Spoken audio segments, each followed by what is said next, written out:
দর্শক দেখুন, সংসার এমন একটা জিনিস, পেটের ক্ষুধা এমন একটা জিনিস, কষ্ট এমন একটা জিনিস যা এই ভাইয়ের কাছ থেকে আমাদের শিখার আছে।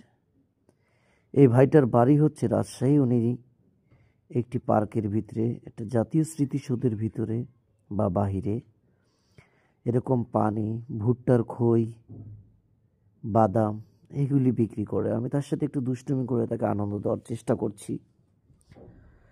দেখুন, তার একটা হাত, এটা কিন্তু জন্মগতভাবে নয়, পরিবারের জন্য কাজ করতে গিয়ে, রাজমিস্ত্রি বা কোনো একটা কাজ করতে গিয়ে তার এই হাতটি কেটে ফেলতে হয় বা অ্যাক্সিডেন্টে তার হাতটি প্রবলেম হয়। কিন্তু সে তার হাত না থাকার পরেও সে কারো কাছে হাত পাতে না।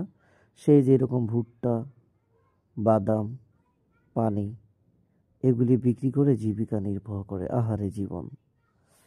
অথচ আমাদের দেশে এত কোটি কোটি টাকার মালিক আছেন যাদের এত টাকা তারা নিজেরাও জানে না।